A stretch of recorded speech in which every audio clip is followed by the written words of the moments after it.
Academicamente, o podcast da Autónoma Academy. Os desafios num novo ambiente na gestão de projetos é o tema desta conversa com António Andrade Dias, é docente no MBA de Sustainable Project Management. Viva, bem-vindo a este podcast. Obrigado pelo convite. Vamos começar aqui por um dado curioso que me trouxe, que indica que num estudo recente 70% das organizações sofreram pelo menos um grande fracasso associado à gestão de projetos. 70%, isto é um número alto. Porquê que tantos projetos fracassam? Bem, existem inúmeras razões e estão devidamente estudadas, quer pela academia, quer pela experiência que vamos recolhendo no terreno, mas efetivamente continuamos a fazer projetos como quem junta ingredientes para servir uma refeição. E obviamente que as coisas não são fáceis e muitos desses projetos deveriam ser pensados a priori, antes de depois no terreno de chegarmos à conclusão que eles vão fracassar. Em princípio deu aqui a ideia de uma receita, mas gestão de projetos implicam uma certa receita. Vamos buscar recursos a um lado, um gestor de projetos que junta pessoas de vários departamentos dentro de uma empresa, que contrata fora, ou não, ou dentro, enfim, faz a tal receita, mas devia-se de estudar um pouco antes o que se está a fazer, é isso? Para não haver tanto fracasso? É um pouco isso. E também chamar um pouco a atenção de quem está a ouvir neste momento, de que hoje 40% do PIB mundial é gerado através de projetos. Isso é um número alto. É um número alto e que já tem alguns anitos, portanto a tendência é ele continuar a crescer. E obviamente, se não continuarmos a levar a efeito projetos, grande parte das nossas organizações provavelmente, ao fim de meia dúzia de anos, vão desaparecer do mercado. Nós podíamos pegar em vários exemplos. Provavelmente, em vez de termos os smartphones que hoje temos em cima das nossas mesas de trabalho, provavelmente está aqui um justamente em cima, em silêncio, mas está aqui um. Tínhamos os nossos Nokias, tínhamos os nossos Ericssons e fica a pergunta, onde é que está o nosso Nokia, onde é que está o nosso Ericsson, onde é que está o nosso BlackBerry? Uma boa parte da inovação é gerada a partir de projetos, justamente. E depois, quem diz telemóveis, estamos a falar, por exemplo, no paradigma de chegarmos ao fim de semana, não termos streaming em casa, irmos até àquilo que vulgarmente chamávamos um clube de vídeo, termos um player no mercado chamado Blockbuster, e a pergunta que se coloca é onde é que está a placa? Desapareceram.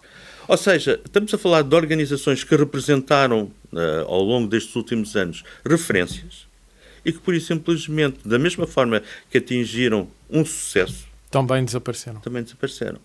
Ora, é por isso que nós fazemos projetos. É para, no fundo, termos aqui algo que consiga agregar valor às nossas organizações. Então, aquilo que será uma peça-chave num projeto, na criação de um projeto, é esta criação de valor, na geração de mais valor. É sem dúvida a criação de valor. Nós não podemos esquecer que a disciplina da gestão de projetos é algo que remonta a meio do século passado, estamos a falar no pós-Segunda Guerra Mundial, é aí que começamos a ouvir falar da gestão de projetos. Estamos a falar de investimentos que estavam a ser feitos quer no Bloco Ocidental, quer no Bloco de Leste. Eram investimentos elevadíssimos, necessitavam de novas práticas e de novas formas de controlo, e é aí que começamos a desenvolver a gestão de projetos enquanto disciplina da gestão. Para chegarmos à conclusão de que, no meio de tudo isto, à semelhança da famosa receita, vivíamos no mundo de um triângulo de restrições. Alguém nos dava um orçamento, alguém definia-nos um âmbito para o projeto, aquilo que vulgarmente nós falamos de scope, e depois diziam-nos assim, atenção que isto tem que ser entregue de acordo com aquilo que são os requisitos de qualidade. Então, o que me está a dizer é uma certa cultura em que há determinados recursos, há a tal data, há um objetivo muito geral, mas não há coisas previamente muito bem definidas? Isso. Ou seja, eu tenho uma ideia macro daquilo que pretendo vir a levar a efeito. E isso é um risco? Podemos considerá-lo como risco. Estamos a falar em incertezas. Então estamos a falar destas incertezas que podem gerar fracasso nos projetos. E estamos a falar, nomeadamente, de uma falta de definição clara do próprio âmbito do projeto como uma das razões para o fracasso. Agora deixa-me ser mauzinho, mas isso não é brincar aos projetos. Estamos num momento em que o know-how desenvolvido nas universidades, na prática profissional, em princípio, deveria ter ultrapassado isso, não é? Olha, sabe uma coisa? Nós... portugueses, e vou-me limitar aqui ao nosso... À realidade portuguesa. À realidade portuguesa, embora eu tenha a experiência estes dados de que falamos são internacionais. Estamos a falar é óbvio, grande parte desses dados foram recolhidos ao longo da minha vá lá, experiência profissional. Eu fui vice-presidente de uma organização internacional, que é a International Project Management Association. Fui durante alguns anos presidente aqui no Burgo da Associação Portuguesa de Gestão de Projetos, para dizer claramente de que quando nós olhamos para tudo isto e dizemos assim, temos este elevado número de fracassos, nós continuamos a utilizar aquela velha expressão. Em Portugal, somos perfeitamente adversos a planear o que quer que seja. É uma questão cultural. Não é? É uma questão cultural. Ou seja, somos excelentes a desenrascar, somos péssimos a projetar, no fundo, a planear. E depois existe, como eu costumo brincar, meio a sério, meio a brincar, fazendo aqui uma redundância, há aquilo que acaba por ser um dos vírus da gestão de projetos, que é o vírus do já agora. Já agora faz mais esta coisinha, já agora faz mais aquela portanto, coisinha. quando estamos a olhar para o já agora, estamos a olhar para constantes derrapagens em prazos, estamos a olhar para aumentos exponenciais, por vezes, de custos. E estamos muitas das vezes a fazer retrabalho, porque estes já agora vão... O já agora resolve-se com um bom planeamento. Agora resolve-se com um bom planeamento, com aquilo que vulgarmente nós chamamos um âmbito fechado. Só que hoje, dada a incerteza e aos desafios que nos são colocados por essa incerteza, repare que hoje... Os recursos, em princípio, estão a escassear, não é? Os recursos são escassos, mas mais do que isso, nós temos que ter a tal agilidade necessária para responder a estas novos desafios. Alterar o próprio projeto, não na ótica do já agora, mas na ótica do vamos ter melhores resultados se alterarmos isto? Vamos obter, e é por isso que se fala muito na gestão ágil, numa lógica adaptativa. Então, se calhar, é a altura de lançarmos aqui dois termos que dentro da gestão de projetos talvez sejam conhecidos, fora da gestão de projetos, não sei, o caso de negócio e um pré-projeto.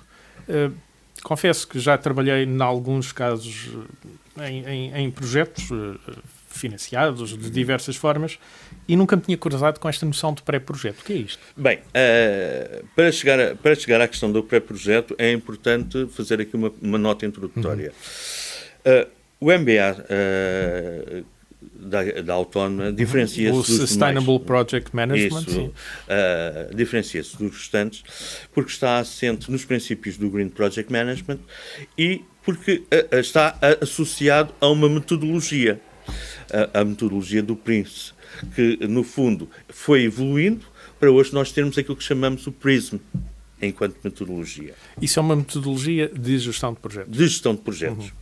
Ora, obviamente que ao estarmos a olhar para o PRISM enquanto uma metodologia de gestão de projetos, existe aqui um ciclo de vida, como em qualquer projeto. E este ciclo de vida tem precisamente um momento prévio do go não go do próprio projeto, que é o momento em que eu digo assim, há aqui um business case, existe aqui um propósito, então eu tenho condições aqui de fazer a diferença. E a diferença é, eu tenho aqui um caso de negócio robusto que me permite justificar a existência do projeto dentro da minha organização. Primeiro vem o caso de negócio. E aí temos o tal business case, o tal caso de negócio, que me vai dar o go, não go, para podermos depois tomar outro tipo de decisões. E constrói-se um pré-projeto? O pré-projeto é no sentido, é um sentido lato. No fundo, o que nós estamos aqui a preparar é as condições necessárias para que eu, ao apresentar o meu business case ao sponsor do meu projeto, ele se sinta confortável o suficiente para dizer assim, ok, então estamos no momento de entrar agora numa fase seguinte, que é, então vamos explorar a oportunidade. Então o projeto já não fica vago. Não fica uma ideia vaga de um objetivo que queremos atingir num determinado, está muito mais sustentado. num determinado tempo. O que havia anteriormente, noutras abordagens, era precisamente uma fase, eu não gosto muito de utilizar a terminologia, mas pronto, é aquela que me ocorre neste momento, de dizer assim, tenho aqui um momento para a iniciação do meu projeto. E a iniciação do meu projeto seria conclusiva no sentido de que no final de um conjunto de atividades, eu pudesse dizer assim, tenho aqui o termo de abertura para esse projeto, tenho aqui condições para arrancar. Para abrir um projeto. Ora, para eu abrir esse projeto, eu tinha que ter um caso de negócio, eu tinha que ter um business case. Mas aquilo muitas das vezes limitava-se, como eu costumo dizer, a brincar com uma folha de Excel e a colocar ali alguns pressupostos iniciais. O problema é o seguir, o que vem a seguir. Será que eu vou conseguir, com base nestes pressupostos, garantir que este investimento vai ser transformado num projeto, pós-projeto, vai gerar benefícios para a minha organização e com isso acrescentar valor? Sim ou não? E só a partir dessa análise é que se passa efetivamente para uma fase de projeto. Eu por isto, em dois momentos cruciais. Uma coisa é nós estarmos a falar do projeto em si e em tudo aquilo que concerne a esse projeto, desde o momento da sua idealização ao momento em que eu digo assim, está entregue. Uhum. Eu, nesse momento, eu não consigo garantir ao sponsor do meu projeto se criei ou não valor, se eu lhe estou a gerar ou não lhe estou a gerar o benefício. E só se consegue depois. Eu só vou conseguir isso depois. Ora, se eu tiver um business case suficientemente robusto, eu tenho condições para lhe dizer assim, estão reunidas agora as condições para que agora a operação consiga entregar o respectivo benefício. Uhum. Ou seja, é uma transição do mundo dos projetos para o mundo das operações. E fica ali, consegue fazer uma simulação, digamos assim. São ali dois cenários. É óbvio que há muito trabalho que fica por detrás disso. É que eu não vou ficar única e exclusivamente com os dados que me são disponibilizados, eu tenho que ir mais além. Eu tenho que, muitas das vezes, criar cenários e cenarizar aqui um pouco condições do próprio mercado e da recepção que o mercado vai ter, por exemplo, um novo produto ou um novo serviço que eu estou a introduzir nesse mesmo mercado. Portanto, todo esse impacto que isto vai criar. Esta criação de cenários é necessária, sem dúvida previamente. Alguma. Sem dúvida alguma. Se eu não tiver a sensibilidade para criar esses cenários, provavelmente posso ir parar aos tais 70% de... Posso lá chegar facilmente. Aos tais 70% de projetos que não correm bem. Sim. Posto isto, que competências é que um gestor de projetos precisa ter nos próximos anos? Eu defendo muito... Esta conversa que me traz indicia aqui algumas mudanças. Sem dúvida alguma. Aquilo que tem sido, na minha perspectiva, um diferencial, e foi esse o diferencial que nos levou também aqui em Portugal, enquanto Associação Portuguesa, a estar mais próximos do mundo das competências em detrimento do mundo dos processos, é precisamente chegarmos à conclusão de que quem faz e quem realiza os projetos são pessoas. Sempre.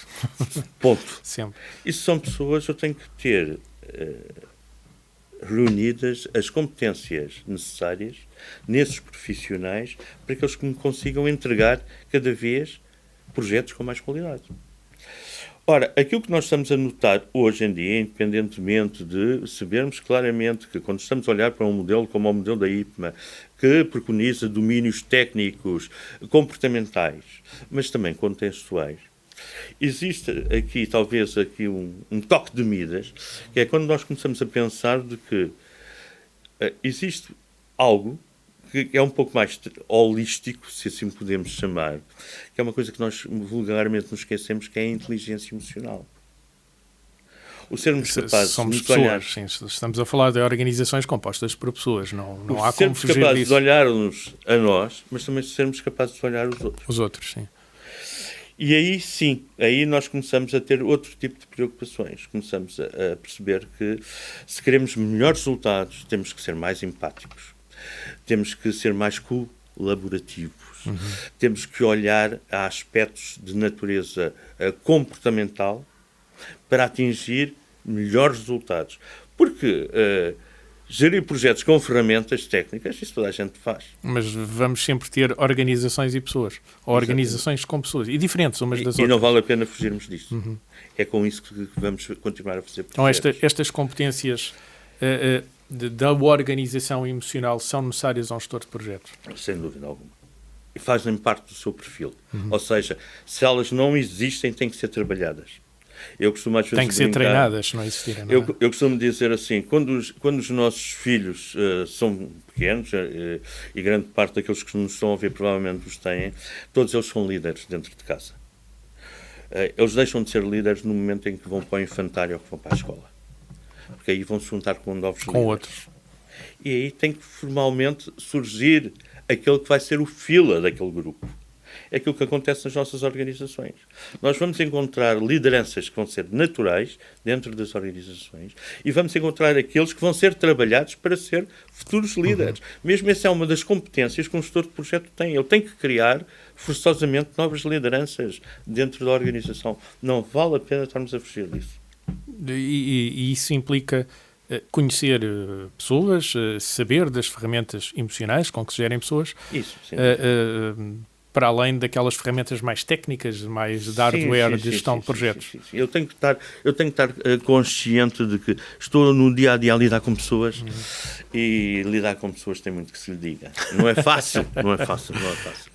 Não é fácil E em porque contextos diferentes, com culturas diferentes. É que se repararmos, nós aportamos para a nossa organização, onde passamos a maior parte do nosso tempo diário, muitas das vezes, ruídos que vêm de ambiente externo. Ou seja, se eu passei a noite em claro a pensar em problemas que estou a ter no seio familiar e que depois chega segunda-feira de manhã, depois do fim de semana, às 9 da manhã estou no meu escritório, no meu local de trabalho.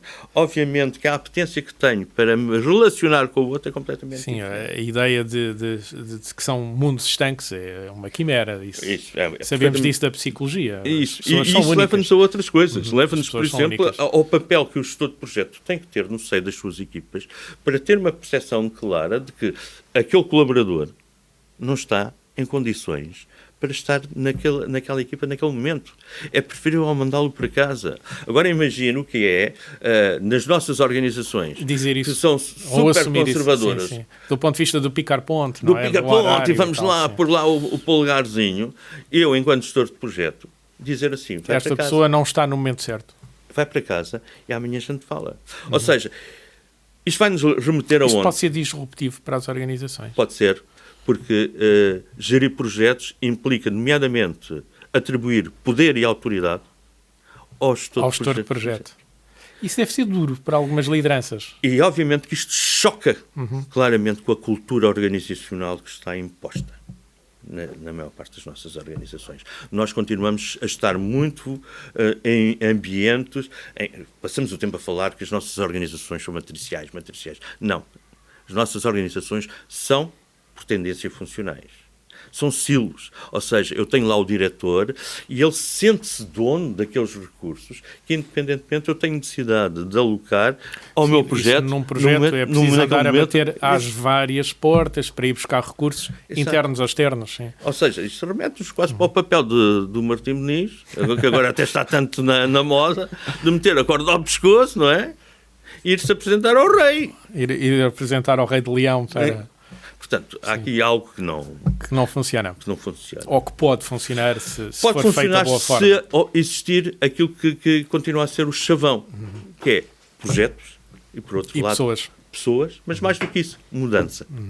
Esse é que é o verdadeiro paradigma. Este papel de gestor da mudança é uma característica fundamental, ou um conhecimento fundamental para o gestor de projetos. Sim, sem dúvida.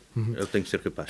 Mas a inteligência artificial também já chegou aqui. Falámos muito de pessoas agora. Pois, vamos dar, em final de conversa, um passo atrás nas pessoas ou não.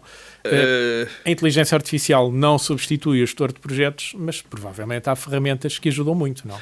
Efetivamente, cada vez mais estamos a sentir isso na pele, entre aspas. É interessante vermos esta evolução tão rápida na adoção de novas ferramentas, de novas formas de trabalhar, mas isto vai-nos remeter ao problema usual. Pessoas. e pessoas que são perfeitamente adversas à coleta de dados. Para que uma ferramenta de inteligência artificial precisa de dados bem coligidos, sim.